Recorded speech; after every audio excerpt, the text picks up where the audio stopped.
XVI, the Marie Antoinette were the king and queen, and they made pretty much all the decisions for the whole country with the help of the nobility. Can you say that? Nobility. And those were the top advisors, the very educated people. They were the very wealthy people. They lived in gorgeous estates and they had all the food and the clothes that they could ever imagine.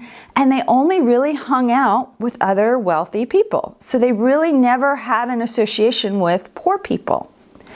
And so you had this class of people along with the church who did not pay any taxes.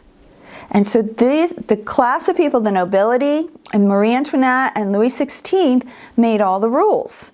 And they would help out the Americans during the American Revolutionary War. Remember the Bunker Hill battle where Louis XVI was deciding if he should give the Americans more help or not? So he then gave them more money and more help. But who earned the money to give to the Americans? It was the very poorest of the French people. The peasants earned the money, then gave it to Louis XVI in the form of taxes, and then Louis XVI gave it to the Americans. So we credit Louis XVI with giving us the money for the American Revolutionary War, but he really got it from people who had very little. And during this time, people in France, peasant people in France, were dying from starvation. There were many people who did not have enough food to survive. And so it was causing great unrest because the nobility didn't ever see this. They just assumed that the peasants would do anything they told them to, and that they should do it because that's the way it was. That was the rule of law. And they didn't think about the peasants. They didn't think about the fact that they were starving, literally sometimes to death, and then it was really hard for them. And so what happened was people started thinking about the new Enlightenment thoughts, and some of them were really good. Very many scientific advancements and government advances. But as they started thinking about these new Enlightenment thoughts, one of the first things they wanted to do was completely throw out God and completely throw out the Catholic Church. And so several different leaders came up with things they called the cults. And the first cult was with Marianne and the goddess of liberty. And so what they did was they said, we're not going to believe in God anymore. That's antiquated. It's too narrow of a road for us.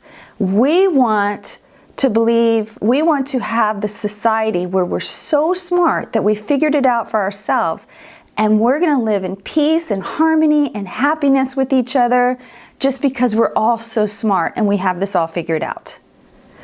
And so they had this Lady Liberty chick, and she dressed in a toga, and she held a torch and a book in her hand.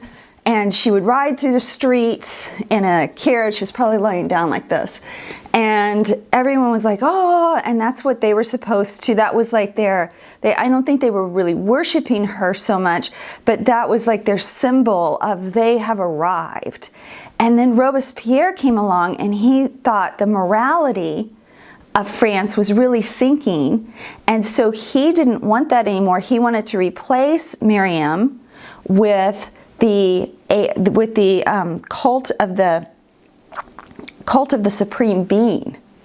And so basically this again was a way of having morality and peace and having fairness and kindness and having all of the attributes of a society that's under God, but without God.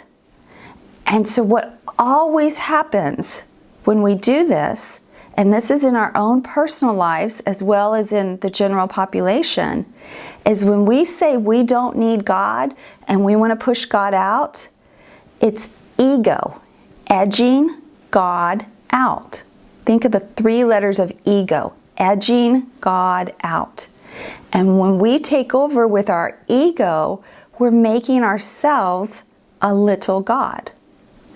And so Robespierre proclaimed that this cult of the Supreme Being was going to help everyone, But really, he was just using his ego, edging God out, and making himself a little god. And so I think it's extremely interesting that he dressed one day in gold trousers and a sky blue jacket, and he marched with a crowd of people to the top of a man-made hill, and on that had columns, kind of like Greek columns, and he proclaimed this new religion that he wanted people to follow. And who was he really making the person for them to follow? He was replacing God with himself, which is what always happens. And instead of God's will, which is we have the choice to accept him or not to accept him, we have that free choice. But instead of that, what happens again is when we make it about ego, we demand. We start demanding that people follow us or our new way. And so the first thing he did was he made 10 points that everyone was required to do this new cult's their holidays and what they were supposed to do and what they were supposed to say. All of a sudden the rules came in very strictly. We're going to see this happen throughout history with different dictators and with different leaders. And it's the same pattern again and again.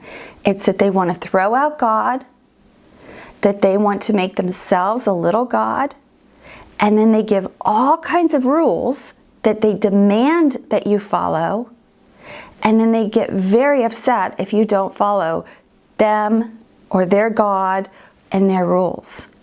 And so what's interesting is after Robespierre stood on top of this mountain and in his little golden knickers, and he actually, knickers is underwear in England, so they weren't knickers, but they were the short pants. When he stood on there in his little golden pants and his blue shirt with his Greek columns behind him, and he proclaimed all this, he was proclaiming that France would have peace from here on. And yet, just 2 days later, the Reign of Terror, the bloodiest part of the French Revolution, began. And it's just such an important thing for us to learn this pattern, so that when we see it, we can either do something about it or not get involved in it. And we can always remember that we know the one true God and that he's leading us always, and we don't need these little gods. So that was a long way to say this to you. Very, very long way. Okay, so we're going to go to the French Revolution, and basically, like I said in the very long part before this, you had the monarchy and the nobility and the church with lots and lots of money and plenty of food and plenty of things to wear and plenty of everything that they needed. And then you basically had the peasants with very, very little. And the peasants finally got very angry, and they started rebelling, and they started a revolution. And they started this with the help of the people who had been influenced by the Enlightenment period and who wanted to build a society that was filled with Enlightenment period ideas of fairness and good governance and liberty. And all of those are really good, but they wanted to completely push God out. Now, I want you to think about the French Revolution was very, very bloody, because normal people, like just normal people who you would know, would see someone who they knew had grown up in nobility, and they would turn them in, and that person could easily, by later that afternoon, be beheaded in the city square. And people would actually enjoy watching this. It became like a sport for them. And this is not that long ago that this was happening. It was horrible and tragic. And so compare that to the American Revolutionary War, where you had two armies fighting each other. One was much weaker and should never have won, and the other was much greater, and the weaker one won, but you didn't have any normal citizens being beheaded, or you didn't have people crying out for people to be killed during the American Revolution. You didn't have mobs wanting people, citizens killed or things like that. And can you think of a major difference that happened? Were you thinking about the First Great Awakening, where people turned back to God and into the Bible, and they were relying on God?